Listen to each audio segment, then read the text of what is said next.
Acts 20:35. Remember that our Lord Jesus said, more blessings come from giving than from receiving. The other versions would say it is more blessed to give than to receive. More blessings in giving.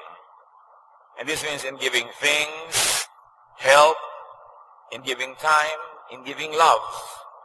Hindi lang limitado sa mga material na bagay ang ibig sabihin ng giving. More blessings in giving. Dear Lord, we ask for a simple message, one that will touch our hearts and move us to doing the right things in our daily lives. Kayo po ang mangaral, turuan niyo po kami, at sa sandaling ito pakalinisin upang maging tama at mainam na sisidlan ng iyong karunungan ang aming isip. Guide us, take us by the hand, lead us. In the name of Jesus, your Son, we pray with thanksgiving. There is more blessing in giving because giving is commanded by God. Yung palang, blessing na kasi utos ng Diyos. Pag sinunod mo, naintindihan mo o hindi, alam mo man ang kauuwian o hindi, siguradong blessing yon kasi utos ng Diyos na tayo'y maging mapagbigay. Palabigay. And giving is exemplified by God. Siya na ang nanguna, nagbigay ng halimbawa sa pagbibigay. John 3:16, for God so loved the people of this world so much that He gave. Ganun na lang ang pag-ibig ng Diyos sa sangkatauhan at ibinigay niya at ang kasunod na ang kanyang kaisa-isang anak. Ang pag-ibig ay nangangahulugan ng pagbibigay. At ang Diyos na ang nanguna at nagbigay ng ganitong halimbawa. Giving is exemplified by Jesus and other godly people in the Bible. And even in our present life. Surely, giving is the best thing to do. In fact, Jesus gave the supreme sacrifice Himself. Ano pang pwede mong hindi ibigay ko ang sarili ay naibigay mo na. At dahil yun ang naging talab sa buhay ng mga mananampalataya. Sila rin naging palabigay. Acts 2:44-45, all the Lord's followers often met together, and they shared everything they had. They would sell their property and possessions and give the money to whoever needed it. Hindi communism o socialism ang umimbento ng ganitong economic and social norm. Ang mga mananampalataya kay Jesus ang nagpasimula nito. Ang mga tunay na mananampalataya ay nagturingan na magkakapatid at ang kulang ng iba ay ibinibigay nung may sobra at dumadating pa sila sa punto na nagbebenta sila ng mga lupain, mga ari-arian para itustos at ibigay sa mga nangangailangan. At ang kasunod na sinabi ng mga verses na ito, and the church grew. And the Lord added to their number daily those who were being saved. At ang kanilang preaching ay hindi salita, kundi gawa. At anong gawa ito? Pagbibigay sa kapwa.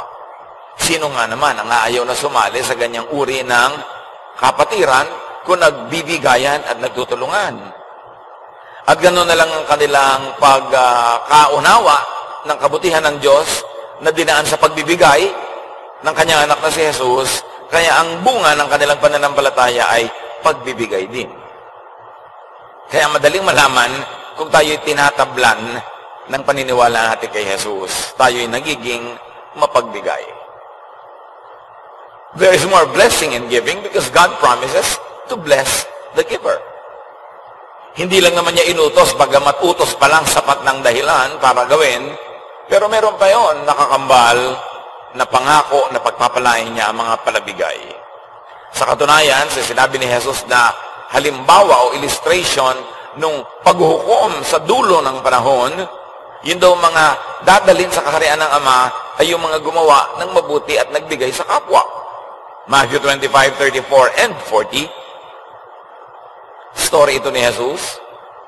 Then the king will say to those on his right, my Father has blessed you. Come and receive the kingdom that was prepared for you before the world was created. Whenever you did it for any of my people, no matter how unimportant they seemed, you did it for me. Lahat daw ng ginawang mabuti sa kapwa, ituturing ng Diyos na ginawa sa kanya, kaya siya ang magbabayad, magtutumbas, magsusukli, maggagantimpala. At sa Proverbs 11:24, sometimes you can become rich by being generous or poor by being greedy. Yan daw ang batas ng Diyos, na payayamanin ka ng iyong pagbibigay at maaaring pagdahupin, paghirapin ka pag masyado kang sakim at makasarili. Baligtad, you keep that which you give away and you lose what you selfishly try to keep. There is more blessing in giving because the more people give, the more they receive. That is the rule of God. Sigon sa iyong ibinibigay, based on what you give, is what you will receive from God. Luke 6:38, if you give to others, you will be given a full amount in return. It will be packed down, shaken together, and spilling over into your lap. The way you treat others is the way you will be treated. Although these verses are often used in reference to giving donation, to giving offerings and tithes and everything, the original and the first meaning of this is giving forgiveness. At kung paano ka daw nagpapatawad sa kapwa, ganun ka rin patatawarin ng Diyos. Kung kuripot ka sa pagbibigay ng patawad, kuripot din sa iyo ang Diyos. Kung masagana kang magpatawad sa kapwa, masagana rin ang pagpapatawad sa iyo ng Diyos. Ang panukat na ginagamit mo sa iba, ang siyang gagamitin sa iyo. So dapat talaga mapagpatawad tayo, mapagbigay, dahil tayo'y makadiyos, at kung hindi ka naman talaga makadiyos, dahil lang matalino ka, magiging mapagbigay ka pa rin, at mapagpatawad, kasi kung ano ang ibinibigay mo sa kapwa, yun lang din ang ibibigay sa iyo ng Diyos. So, the blessing and the forgiveness that you receive from God is limited only by your own giving of forgiveness and giving of love to others. Ikaw ang nagpapasya kung paano ka itatrato ng Diyos. Yun ay kung paano mo tinatrato ang iyong kapwa. The more people give, the more they are protected from loss. Sasabihin ng iba, magbibigay pa ba ako? Kapos nga ako. Magbibigay ba ako? Kailangan ko ng puhunan. Magbibigay ba ako? Kailangan ko. Pero ipinangako sa Malakay 3:10-11, I am the Lord all-powerful, and I challenge you to put me to the test. Bring the entire 10% into the storehouse, so there will be food in my house. Then I will open the windows of heaven and flood you with blessing after blessing. I will also stop locusts from destroying your crops and keeping your vineyards from producing. Sabi niya, ako ang pinakamakapangyarihan sa lahat, di ba? At dahil sa kapangyarihan yan, batay sa kapangyarihan yan, hinahamon ko kayo. Subukan niyo ako. Buong-buong ibigay niyo mga ikapo sa storehouse. That meant the temple. The work of God. Sabi niya, so there will be food in my house. Yung iba nagtatanong, pwede ko po bang yung type ko ibigay ko sa isang pamangkin ko na mag-enroll? Yung ibang enrollment ng kapatid mo, ng pamangkin mo, house of the Lord. The work of the Lord ba yun? Ang context ito, nire-referan talaga, is a temple. So, gusto mo magbigay sa mga pamangkin mo sa charity, gawin mo yun, but hindi yun dinededuct sa yung tithes. Kasi yun ay para sa gawain talaga ng Panginoon. Very clearly, sinabi niya, so there will be food in my house, so there will be funds for the projects, so there will be funds to meet the obligations, and to send missions, and to do this and that. Sabi niya, at pag ginawa niyo yan, bubuksan ko ang bintana ng langit, at pababakain sa inyo ang pagpapalang malatsunami. Sabi niya, at higit pa riyan, pipigilan ko ang mga balang, ang mga insekto, ang mga salot, ang mga peste, sa pagsira sa inyong mga tanim. Ibig sabihin, kung ikay palabigay at matapat, the Lord protects your livelihood from all kinds of threats. Ipagtatanggol ka niya sa magnanakaw, sa mga manggagancho, sa mga maninira, sa mga manunuba, sa lahat. Namin ganun. Subukan niyo ako. Nagpapasubok nga siya.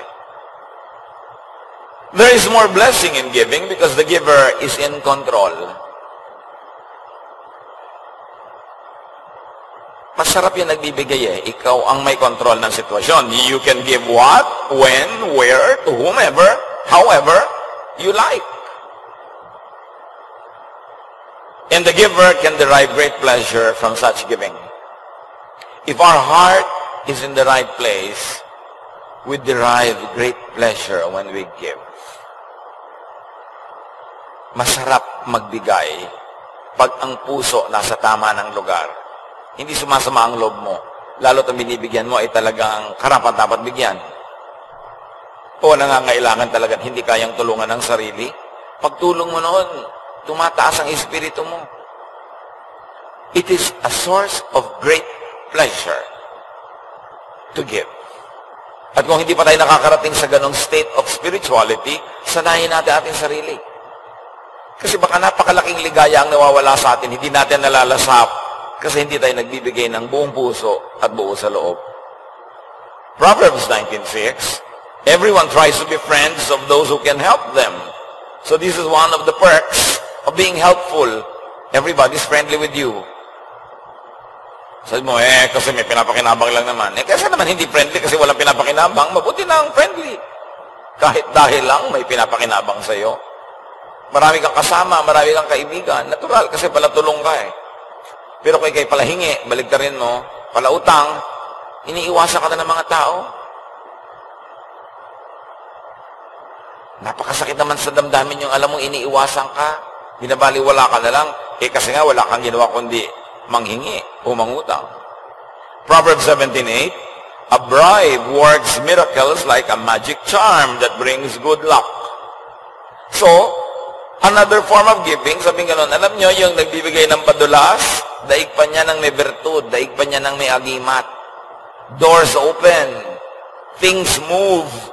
People help them pag marunong silang magregalo. A gift opens doors, oils the machinery. A gift helps in improving ease in doing business. And this Proverbs 17:8 that said that. Alam niyo kung ano yung masamang bribe? Yung ginagamit sa court. Yung naglalagay ka sa mga justice, sa mga hukom, para yung masama palayain at yung mabuti ikulong. Yun ang masamang bribe. Lagi may nagtatanong, paano po yan? Pagka pinapamerienda po yung clerk, ang bilis-bilis kong lumakad ang papel ko. Di pa meriendahin mo. Ano naman ang masama doon? Pinamerienda po pala, lumakad yung papel mo. Ang masama, yung nagbibigay ka sa hukom na yung guilty kong kamag-anak, huwag mong pagiltihin ha. O kaya yung hindi guilty na itinakdal ko, yun ang pagiltihin mo. Heto ang bribe. Yun ang napakasamang bribe kasi mayroong napapahamak. Pakain ka lang naman ng clerk sa City Hall, binigyan mo ng turon. Ano na ba naman yun? Kahit hindi siya clerk doon masama na bang magpakain ng kapwa-tao? Sabi ng Proverbs 17:8, a bribe is a charm to its giver. As long as it is not to thwart justice, not to pollute correctness in the rendition of justice. Laging may konteksto ang mga verses. There is more blessing in giving because deeper happiness, deeper satisfaction is not in keeping but in giving. Parang pagka ikaw ay empacho na, yung ang dami-dami mong kinain, may indigestion ka na, the pleasure really is in making it go out of your system. It is in giving it up. There is great pleasure in letting go, especially of your biological processes. Ganon din yung mga bagay, may pleasure yung pagbibigay. Proverbs 11:26, people curse the one who hoards grain, but they pray God's blessing on the one who is willing to sell. Of course, the context is may tag-gutom, people, traders, are hoarding grain para taasan ang presyo, ayaw nila magbenta, at sa ganun daw mga panahon, sinusumpa ng mga tao yung ayaw magbenta, at idinadala nilang pagpalain pa ng Diyos yung nagbebenta, lalo sa mababang halaga. In other words, yung nagbibigay at nagdaramot, magkaiba na magiging trato mula sa mga tao, and the more giver the person is, the more siya ipapanalangin ng kapwa. Proverbs 11:25, a generous person will prosper. Whoever refreshes others will be refreshed. Napapansin nyo ba kahit sa mga kamag-anak, yung kamag-anak, kaibigan, kapitbahay na palabigay, siya ito hindi maubos-ubusan na binibigay. Yun namang maramot, laging wais, laging nang lalamang, siya naman yung laging kapos. Okay, ang dami-dami niyang naipon sa kanyang pagiging makunat, tapos isang dilubyo lang, ubus agad, wala lahat. Bali, wala. Ang kanyang buong karamutang inipon. That is why giving is better than receiving. There's a very big problem with give me. Bigyan mo ako. Malaki ang problema niyan because people do not usually give. People do not usually give as you want them to.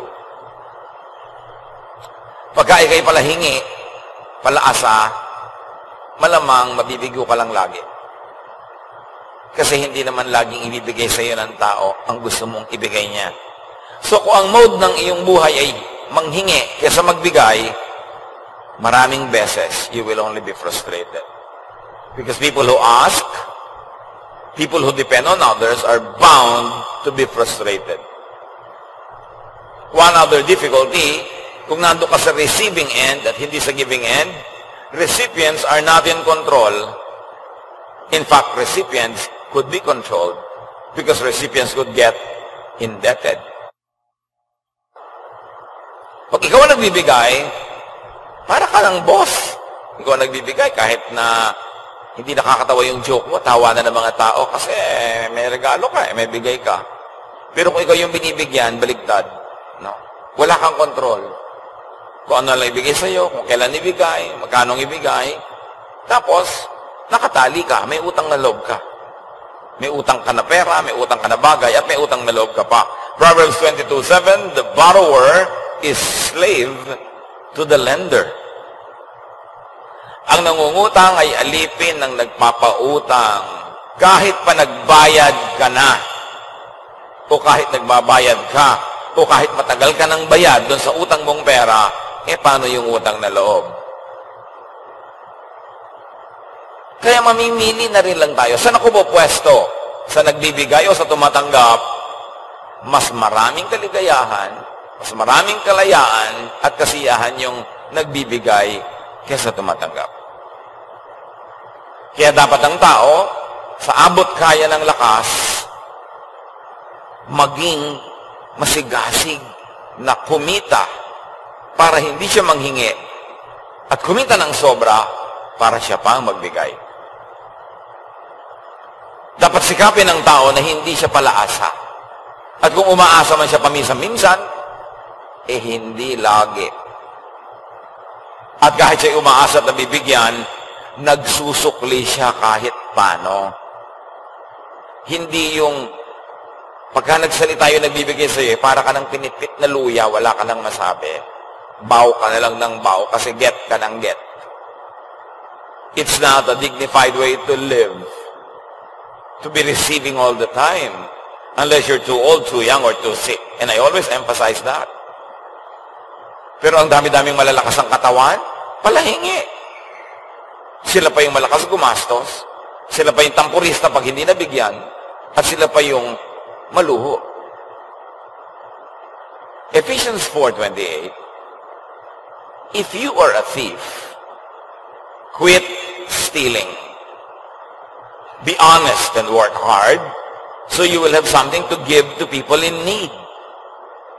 Kung dati kang nagnanakaw, tumigil ka na ng pagnanakaw. Baliktarin mo ang buhay mo, maging malinis ang iyong kalooban, maging matapat ka, magtrabaho kang mabuti, para yung kailangan mo, ikitain mo, at higit pa riyan, sumobra pa sa kailangan mo ang kita mo para may maibigay ka naman sa mga tao na nangangailangan, mabaligtad naman. Yung dating ikaw lagi ang binibigyan, gawin mong ambisyong ikaw naman ang makapagbigay.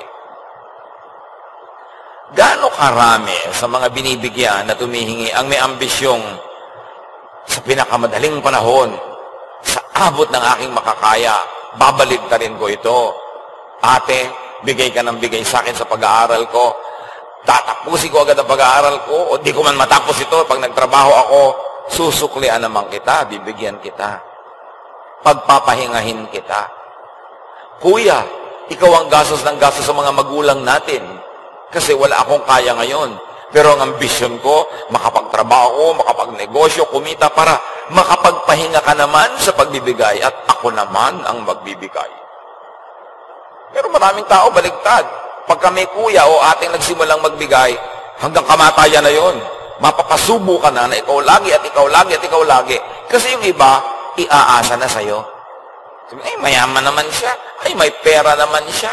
Maluwag naman siya sa buhay. Hindi yun ang point. Ikaw ba? Natulungan ka ba nitong tinutulungan ng kuya mo? Pinalaki ka ba ng magulang nyo? Pinalaki ka ba ng mga taong ito? Tinulungan ka ba? Yes. Therefore, magsukli ka rin. Kahit na may nagbibigay na sa kanila na mas mapera sa'yo, ikaw may obligasyon pa rin magbigay. Dapat ang obligasyon ng tao, lalo't nakatanggap, ibalik na rin yun at siya naman ang makapagbigay. Hindi yung lagi na lang na iaasa mo. Exempted ka na dahil lang mahirap ka. Asking, receiving, could be stealing. Hindi lang yung nandurukot, nagnanakaw, pumapasok sa bahay ng may bahay o nag-hack ng mga bank accounts na nagnanakaw. Pag hingi ka ng hingi, pwede rin yung ituring na pagnanakaw. Receiving what you do not earn or you do not deserve is stealing. Alam mo, tanggap ka ng suporta mula sa iyong tiyo, tiya, ate, kuya, kung sino man. Deserve mo ba? Bakit ka naman sinusuportahan? Dahil ang nangaga mo nag-asawa, nagkaroon ng mga anak, tungkulin na nilang suportahan ka. Bakit? Tinulak ka ba nila mag-asawa? Tinulak ka bang magkaroon ng anak ng maaga? Nagkaanak ka na maaga, di maghanap buhay ka para buhayin mo yung anak mo. Hindi iaasa mo sa iba. Yung umaasa ka sa iba na hindi mo naman deserve, hindi mo na-earn, hindi mo itinanim, tapos umaani ka, stealing yon. Because you don't deserve it. It is not rightfully yours. Receiving what is wrongfully acquired, and receiving when the giver unwillingly or unjustly suffers, when giving to you, that is stealing. Yung kuya mo na sana'y nakakapanligaw man lang, nasa edad na, pwede na makipag-date, hindi man lang makapag-date dahil hingi ka ng hingi, stealing yun. Ninanakaw mo yung kaligayahan niya eh. Ninanakaw mo yung budget niya. Tapos ikaw wala namang ginagawa sa buhay, hingi ka ng hingi. Dapat ang mga tumatanggap, ang ambisyon, pagpahingahin yung nagbibigay. Hindi yung nagpaplano agad, ano kaya hihingin ko next month? Ano kaya susunod kong hihingin? Bakit? Ano ang tanim mo? At kung minsan nagtanim ka lang naman na isang buto, 3 kaing na yung naani mo, di ba parang sobra na yon sa tinanim mo, yung inaani mo? Nagawan mo lang ng kaprasong mabuti nung unang panahon, habang panahon ka na ngayong umaasa at humihingi, hindi na katumbas ng ginawa mo sa kanya, yung ginagawa niya sa'yo. Pag ninakaw na rin yun. Dapat nating expand ang ibig sabihin ng pagnanakaw.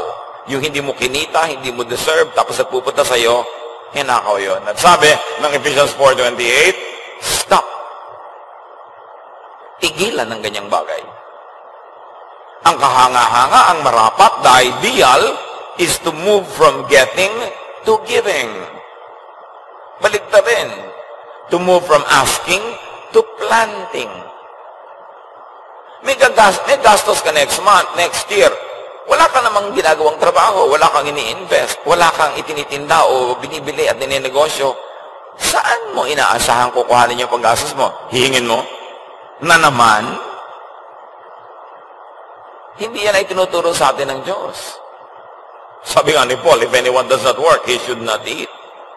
So, ang sabi ng verses na binasa natin, stop stealing and asking and receiving.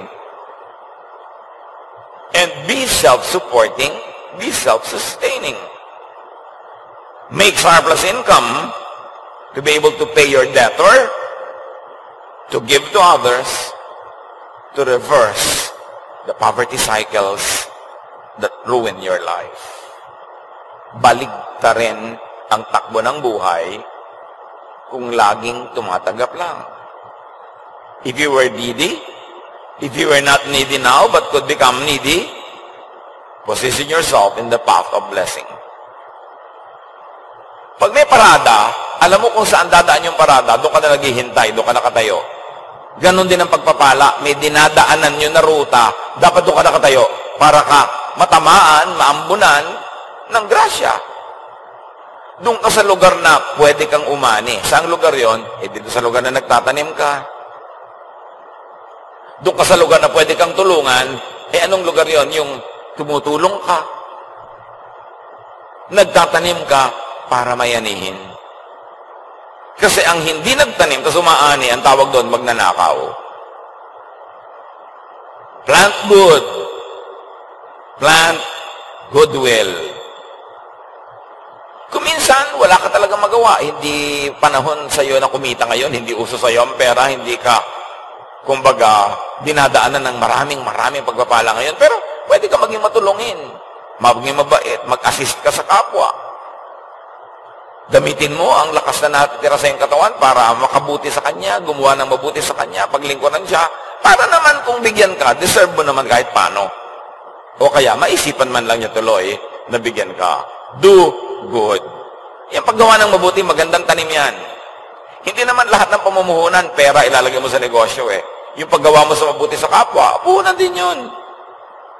Pwede din yun na magbunga. Give. And very importantly, do not ask needlessly. Huwag kang hihingi ng hindi mo talaga kailangan. Para kung dumating yung totoong kailangan at wala kang pangtustos, may mukha ka pang ipakita para manghingi. Hindi kayo maliit, malaking bagay, humihingi ka. Emergency, hindi emergency, humihingi ka. Pati pang party, pang forma, pang iabang, hinihingi mo pa. Pagdating ng panahon na naputol yung paa mo at kailangan niya ng karugtong nabibili na paa, kahit paa ng baka, pata, crispy pata, pag humingi ka naman sa kapwa mo, tulungan ka kasi hindi pa pagod at sawa sa paghingi mo. So in other words, huwag mong gamitin yung credit line mo in a very foolish way.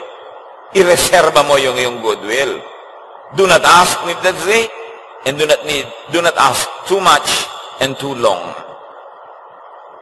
Makahalata ka na ilang buwan ka nang binibigyan, ilang taon ka nang binibigyan. Kailan titigil yon? Pag lang patay na yun, nagbibigay sa'yo? Mag-isip. Hindi kung patuloy kang binibigyan, buong puso kang binibigyan, lalo sa mga Pilipino na kababayan natin. Minsan talagang ang sama na ng loob mo, wala ka na maibigay, hirap na hirap ka na, pero hindi mo pa rin pinapahalata, binibigay mo pa rin. Pero yung bang ganong kagandahang loob na nagbibigay, dapat nating magsamantalahan.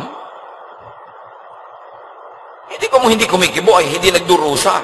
Hindi kumikibo ay madali sa kanya ang ginagawa niya. Baka hindi lang talaga siya paladaing. So be kind to others. Especially be kind to your giver. And be kind to your potential giver. Bata ka pa. Ang sungit-sungit mo sa mga bata. Malakas ka pa, kayang-kayang masuportahan ang sarili mo. Pero hindi mo ba naiisip na baka dumating ang panahon na mabuhay ka na lang sa awa ng mga batang ito na sila na yung may edad at ikaw ay super tanda na, hindi mo ba naiisip na pwede mo sila maging potential givers? Hindi mo ba naisip na yung kapitbahay, pwede mong maging potential giver? Kung wala kang kotse, wala kayong sasakyan, malayo kayo sa sibilisasyon, tapos, madaling araw, naghihingalo ka, madala ka man lang sa ospital dahil meron siyang sasakyan. Hindi mo siya kailangan ngayon, ibig sabihin, hindi mo na siya kakailanganin kahit kailan. Kaya napakalaking kahangalan na makipag-away sa kapitbahay. Makipag-away sa mga nasa paligid. Kasi pag bigla ka nanigas at nagpagulong-gulong dyan, yung nasa paligid mo dadampot sa'yo. Be kind to your potential givers and helpers. Proverbs 11:17, kindness is rewarded. It's a rule. If you're kind, you'll be rewarded. Hindi laging doon sa ginawan mo ng mabuti dadaan ang pagpapala sa'yo, kuminsan sa iba, pero babalik at babalik sa'yo ang inihagis mo sa langit. Kung ang inihagis mo ay kabutihan, kabutihan ang babalik sa'yo. Pag ang inihagis may kasamaan, kasamaan ang babalik sa'yo. Kaya yung mga tao nagtataka, bakit kaya nagkakaganito yung buhay ko? Isipin mo kung anong inihagis mo nung araw sa langit. Kasi kung yan ang bumabalik, ibig sabihin, yan ang hinagis mo. Hindi naman pwede magkamali ang Diyos. Yung hinagis mo sa iba tumama. God is just. Galatians 6:7, you will harvest what you plant. Especially self-reliance and non-dependence. Pag sinanay mo ang sarili mo maghanap buhay, sinanay mo ang sarili mong magtiis kung wala, huwag manghingi na manghingi lagi, sinanay mo ang sarili mong maging productive and fruitful, babalik at babalik yan. Invest in yourself. Train yourself to be fruitful para hindi ka humihingi, ikaw pa ang nagbibigay. 2 Corinthians 9:6, remember this saying, a few seeds make a small harvest, but a lot of seeds make a big harvest. Konti ang tanim, konti ang ani. Maraming tanim, maraming ani. Invest in, give to many ventures. Give to many potential helpers and givers. Ecclesiastes 11:1-2. Be generous and someday you will be rewarded. Share what you have with 7 or 8 others because you never know when disaster may strike. Sabing ganun. Maging palabigay ka at magagantimpalaan ka pagdating ng araw. Magbigay ka sa 7, 8 iba-ibang tao kasi hindi mo alam kung sino dyan ang magsusukli, kung sino dyan ang magbabalik sa'yo. So don't put all of your eggs in just one basket. Don't be kind and nice to just one person. Paano kung pagdating ng araw, selfish pala siya? O nagkaroon siya ng asawang selfish, edi wala ka na. O ang bait-bait niya, bigla siyang nadaganan ng natutumbang puno ng kamatsili. Natusok siya ng tinik ng kamatsili at na-infect siya at bigla siyang namatay. Edi wala na, kaisa-isa lang yung minahal mo, namatay na, wala na. Kaya sabi, damihan mo. Be kind to many. Ganon din yung negosyo. Huwag lang isa. Diversify a little bit. Para pag hindi uso yung isa, hindi kumikita, may isa ka pang pwedeng asahan. Don't put all of your eggs in one basket. At huwag kang kung may isang ginawang tama ay tama na. Dapat sige ka pa ng sige. Kasi hindi natin alam kung alin sa mga project natin ang makiklik. Ecclesiastes 11:6, plant your seeds early in the morning and keep working in the field until dark. Who knows? Your work might pay off and your seeds might produce, or whether both will do equally well. Sa ganun, may ginagawa ka ng ganito, may ginagawa ka pang iba. Hindi isa lang. Para pag inabot ng dilubyo yung ginagawa mong isa, may isa ka pang pwedeng sandalan at asahan. And remember, in the context of our topic, giving is actually investing. Kaya mga maramot hindi nagbibigay, ang totoo, hindi sila namumuhunan, so huwag silang umasa ng tubo. Huwag silang umasa ng harvest kasi hindi sila nagtanim. But beyond just investing, give for enjoyment. Isang sikretong balong ng kaligayahan ang pagbibigay basta't galing sa puso. At hindi masama na sa paggawa mo ng mabuti sa kapwa ay umaasa kang gagawa ka niya ng mabuti. Normal lang yon. Hindi masama sa isang magulang na ibigay ang lahat-lahat sa kanyang mga anak at inaasahan niyang pagdating naman ng araw ay ibigay ng mga anak niya ang lahat-lahat sa kanyang katandaan. Hindi masama yon. That's the law of life. 1 Corinthians 9:10, whoever plows and threshes should be able to do so in the hope of sharing in the harvest. Sino man daw ang nagbubungkal ng lupa, nag-aani, dapat ginagawa niya dahil umaasa siya na meron siyang parte sa ani. Hindi siya bungkal ng bungkal, tanim ng tanim, hirap ng hirap, tapos wala naman pala siyang mapapala. So, hindi masamang mag-isip na may mapapala ako sa ginagawa kong mabuti. Normal lang yun. That's the law of nature. Plant to harvest, and it's not wrong to expect to harvest if you planted.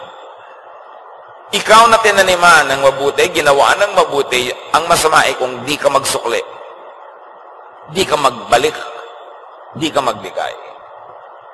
2 Timothy 2:6, and farmers who work hard are the first to eat what grows in that field.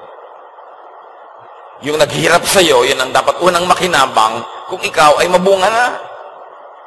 Nagtaguyod sa'yo, nagmahal sa'yo, nag-alaga sa'yo, tumulong sa'yo, nagpahiram sa'yo, nagpautang sa'yo, yun ang dapat makinabang pag ikay mabunga na. Huwag mo dapat kinakalimutan yun.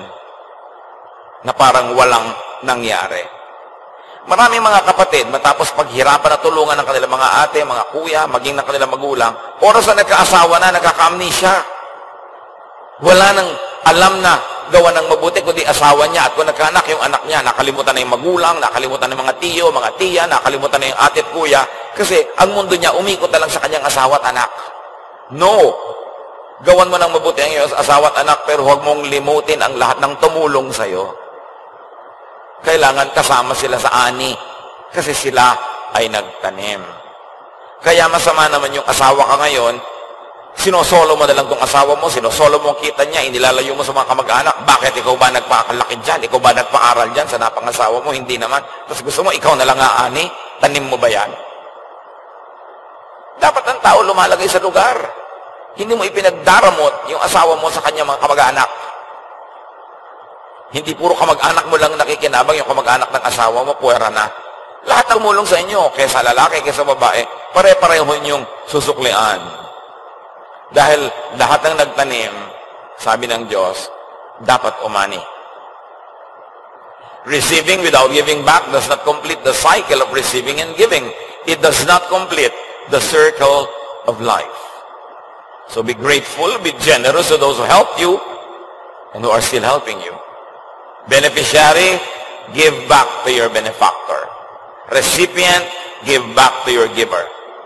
Give to others, even to those who have not given to you, so that you could start another cycle of planting and harvesting. Kung meron tayo dahil pinapauso, yun yung pagiging mapagbigay, hindi pagiging maramot. Kasi kung minsan, pag naging madamot ka, yan ang kokopyahin ng lahat. Lahat madamot na. Pero pag may nagbigay, lahat naman nagbibigay din. Magpauso tayo kung ano yung mabuti, kung ano yung maganda. And those who are blessed should expedite becoming blessings themselves. Pagka ikaw ay tumatanggap, dalian mo yung panahon na matatapos ang pagtanggap mo para mabaliktad mo na ikaw naman na magbigay. Dapat goal natin yon. Ang aking pangarap ay tumigil umasa, tumigil humingi, kundi mabaliktad dito. Ako naman ang makapagbigay. Ako naman ang pwedeng asahan. That is the circle of a godly life. From receiving to giving. And that is what God would like to see happening in our lives. Panginoon, turuan niyo kami na i-apply ito sa aming buhay. Papaano mapapaluwag namin ang buhay ng lahat sa paligid sa pamamagitan ng magiging mapagbigay at hindi pala asa lamang. Balansehin namin, Panginoon, na sa bawat tinatanggap namin, meron din kaming ibinibigay. At dan sa gayon, maluwalhati kayo. And the laws that you have crafted, that you have created, that govern life, will be implemented. And this life will be in order. Abundant, happy, restful. Pag-isipan natin, mga kapatid, ang mga bagay na ito at higin sa Diyos ang kakayahan na ito'y mailapat sa ating pang-araw-araw na buhay. Lord, as your people ponder this wisdom, let your voice be heard. Teach us how to make it personal, how to apply it in our daily life.